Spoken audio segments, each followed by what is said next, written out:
ಓದಲು ಅಂತ ವಿದೇಶಕ್ಕೆ ಕಳಿಸಿದರೆ ಅಪ್ಪು ಮಗಳು ಮಾಡಿದ್ದೇನು ನೋಡಿ. ಸೊ ಮಗಳು ಮಾಡಿದ್ದನ್ನು ನೋಡಿ ಒಂದು ಕಣ್ಣೀರನ್ನು ಹಾಕಿದ್ದಾರೆ ಅಶ್ವಿನಿ ಪುನೀತ್ ರಾಜ್ಕುಮಾರ್ ಅವರು. ಸೊ ಅಷ್ಟಕ್ಕೂ ಏನು ಮಾಡಿದ್ರು ಮಗಳು. ಅಷ್ಟೇ ಅಲ್ಲದೆ ಅಶ್ವಿನಿ ಪುನೀತ್ ರಾಜ್ಕುಮಾರ್ ಅವರು ಅಷ್ಟೇ ಅಲ್ಲದೆ ಒಂದು ದೊಡ್ಡ ಮನೆ ಕುಟುಂಬ ಪೂರ್ತಿ ಕಣ್ಣೀರನ್ನು ಹಾಕಿದ್ದೆ. ಸೊ ಅಷ್ಟಕ್ಕೂ ಏನು ಮಾಡಿದ್ರು ಒಂದು ಧೃತಿ ಅವರು. ಸೊ ಯಾಕೆ ಒಂದು ಕಣ್ಣೀರನ್ನು ದೊಡ್ಡ ಮನೆ ಕುಟುಂಬ ಹಾಕಿದೆ, ಇದೆಲ್ಲದರ ಬಗ್ಗೆ ಸಂಪೂರ್ಣವಾದ ಮಾಹಿತಿನ ಈ ಒಂದು ವಿಡಿಯೋದಲ್ಲಿ ನಾನು ನಿಮಗೆ ತಿಳಿಸ್ಕೊಡ್ತೀನಿ. ಸೊ ಮೊಟ್ಟ ಮೊದಲನೇದಾಗಿ ಅಪ್ಪು ಅವರು ಹೇಳಬೇಕಪ್ಪ ಅಂತಂದರೆ, ಒಂದು ನನ್ನ ಮಗಳು ಚೆನ್ನಾಗಿ ಓದಬೇಕು, ಥೈಲ್ಯಾಂಡ್ನಲ್ಲಿ ಒಂದು ವಿದೇಶದಲ್ಲಿ ಓದ್ಬಿಟ್ಟು ಒಂದು ಡಿಗ್ರಿಯನ್ನು ಪಡಿಬೇಕು, ಮಾಸ್ಟರ್ ಡಿಗ್ರಿಯನ್ನು ಅನ್ನೋದು ಅಪ್ಪು ಅವರ ಆಸೆಯಾಗಿತ್ತು. ಅದಕ್ಕೆ ಅಪ್ಪು ಅವರು ಇರುವಾಗಲೇ ತಮ್ಮ ಮಗಳನ್ನು ಒಂದು ವಿದೇಶಕ್ಕೆ ಉನ್ನತ ವ್ಯಾಸಂಗಕ್ಕಾಗಿ ಕಳಿಸಿದ್ರು. ಸೊ ಅಪ್ಪು ಅವರು ಮರಣ ಹೊಂದಿದಾಗಲೂ ಕೂಡ ಅವರು ಒಂದು ವಿದೇಶದಲ್ಲಿ ಇದ್ದರು. ಸೊ ವಿದೇಶದಿಂದ ಒಂದು ಫ್ಲೈಟ್ನಲ್ಲಿ ಬಂದಿರೋದು ಒಂದು ದೃಶ್ಯಗಳು ಇಂದಿಗೂ ಕೂಡ ಹಾಗೆ ಕಣ್ಮುಂದೆ ಇವೆ.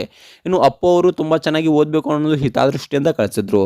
ಆದರೆ ಮಗಳು ಅಲ್ಲಿ ಮಾಡಿದ್ದೇನು ನೋಡಿ, ಒಂದು ಮಗಳು ಮಾಡಿದ್ದನ್ನು ನೋಡಿ, ಧೃತಿ ಪುನೀತ್ ರಾಜ್ಕುಮಾರ್ ಅವರು ಮಾಡಿದ್ದನ್ನು ನೋಡಿ ಒಂದು ತಾಯಿಯವರು ಒಂದು ಅಶ್ವಿನಿ ಪುನೀತ್ ರಾಜ್ಕುಮಾರ್ ಅವರು ಕಣ್ಣೀರನ್ನು ಹಾಕಿದ್ದಾರೆ. ಅದಕ್ಕೆ ಯಾಕೆ ಕಣ್ಣೀರೆಲ್ಲ ಹಾಕಿದ್ರು, ಅಂಥದ್ದು ಏನು ಮಾಡಿದ್ರು ಅನ್ನೋದ್ರ ಬಗ್ಗೆ ಸಂಪೂರ್ಣವಾದ ಮಾಹಿತಿಯನ್ನು ಈ ಒಂದು ವಿಡಿಯೋದಲ್ಲಿ ನಾನು ನಿಮಗೆ ತಿಳಿಸ್ಕೊಡ್ತೀನಿ. ಅದಕ್ಕೂ ಮೊದಲು ನೀವು ನಮ್ಮ ಚಾನಲ್ಗೆ ಹೊಸಬರಾಗಿದ್ದರೆ, ನೀವು ನಮ್ಮ ಚಾನಲ್ನ ಸಬ್ಸ್ಕ್ರೈಬ್ ಮಾಡಿಲ್ಲ ಅಂದರೆ ಈ ಕೂಡಲೇ ಸಬ್ಸ್ಕ್ರೈಬ್ ಮಾಡಿ. ಹಾಗೆ ಒಂದು ಪಕ್ಕದಲ್ಲಿರೋ ಬೆಲ್ ಐಕನ್ನ ಪ್ರೆಸ್ ಮಾಡೋದ್ರ ಮೂಲಕ ನಮಗೆ ಸಪೋರ್ಟ್ ಮಾಡಿ. ಹಾಗಿದ್ದರೆ ತಡ ಯಾಕೆ ಮಾಡೋದು, ಬನ್ನಿ ಸ್ನೇಹಿತರೆ ವಿಡಿಯೋನ ಸ್ಟಾರ್ಟ್ ಮಾಡೋಣ. ಇನ್ನು ಅಪ್ಪು ಅವರ ಬಗ್ಗೆ ನಿಮ್ಗೆ ಏನು ಅನಿಸ್ತೆ ಅನ್ನೋದನ್ನು ಕೂಡ ಕಮೆಂಟ್ ಮಾಡಿ. ಮೊಟ್ಟ ಮೊದಲನೇದಾಗಿ ಅಪ್ಪು ಅವರ ಬಗ್ಗೆ ಸ್ವಲ್ಪ ಆದರೂ ಮಾತನಾಡದೆ ಹೋದರೆ ಒಂದು ಕೆಟ್ಟ ಒಂದು ಹೆಸರು ನಮಗೆ ಅಂತಕ್ಕಂಥದ್ದನ್ನು ನಾವು ಇಲ್ಲಿ ಹೇಳ್ಬೋದು. ಸೊ ಯಾಕಪ್ಪ ಅಂತಂದರೆ ಅಪ್ಪು ಅವರ ಬಗ್ಗೆ ಮಾತನಾಡದೇ ಇರೋಕ್ಕೆ ಆಗೋದಿಲ್ಲ. ಸೊ ಅಷ್ಟೊಂದು ಸರಳ ಜೀವಿ, ಶ್ರಮಜೀವಿ. ಸೊ ಎಷ್ಟೋ ದಾನ ಧರ್ಮಗಳನ್ನು ಮಾಡಿದ್ರೂ ಕೂಡ ಎಂದಿಗೂ ಕೂಡ ಹೇಳಿಕೊಂಡಿಲ್ಲ.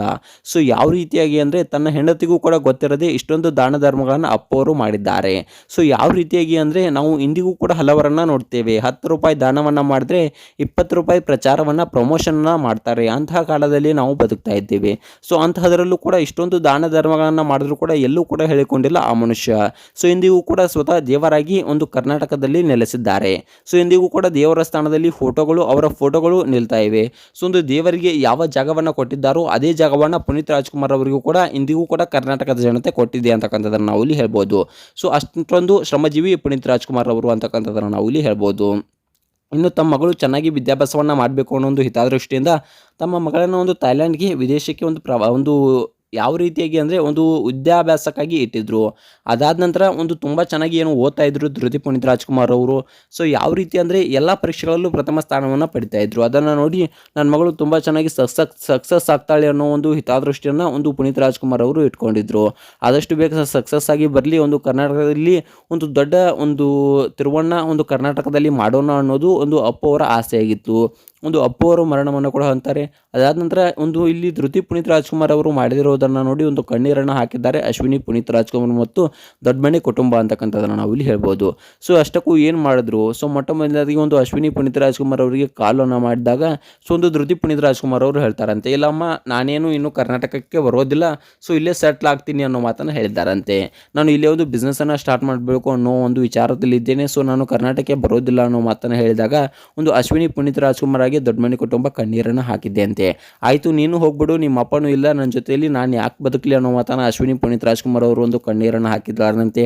ಅದಾದ ನಂತರ ಒಂದು ಕಣ್ಣೀರಿಗೆ ಸೋತ್ಬಿಟ್ಟು, ತಾಯಿಯ ಕಣ್ಣೀರಿಗೆ ಸೋತ್ಬಿಟ್ಟು, ಇಲ್ಲ ನಾನು ಆಯಿತು ನೀನು ಏನು ಮಾಡ್ತೀಯೋ ಮಾಡು, ಆಯ್ತಮ್ಮ ನಾನು ಅಲ್ಲೇ ಬರ್ತೀನಿ, ಬೆಂಗಳೂರಲ್ಲಿ ಬಂದು ಏನಾದರೂ ಮಾಡ್ತೀನಿ ಅನ್ನೋ ಮಾತನ್ನು ಒಂದು ಹೇಳಿದ್ದಾರಂತೆ. ಸೊ ಇನ್ನು ಅಶ್ವಿನಿ ಪುನೀತ್ ರಾಜ್ಕುಮಾರ್ ಅವರು ಆ ಕಣ್ಣೀರನ್ನು ಹಾಕಿದ್ದ ನೋಡಿ ಸೊ ಮಗಳು ಈ ರೀತಿಯಾಗಿ ಹೇಳಿದ್ದಾರಂತೆ. ಸೊ ಈ ಒಂದು ಅಶ್ವಿನಿ ಪುನೀತ್ ರಾಜ್ಕುಮಾರ್ ಅವರ ಬಗ್ಗೆ ಹಾಗೆ ಒಂದು ಧೃತಿ ಪುನೀತ್ ರಾಜ್ಕುಮಾರ್ ಅವರ ಬಗ್ಗೆ ನಿಮ್ಗೆ ಅನಿಸ್ತೆ ಅನ್ನೋದನ್ನ ಕಮೆಂಟ್ ಮಾಡಿ.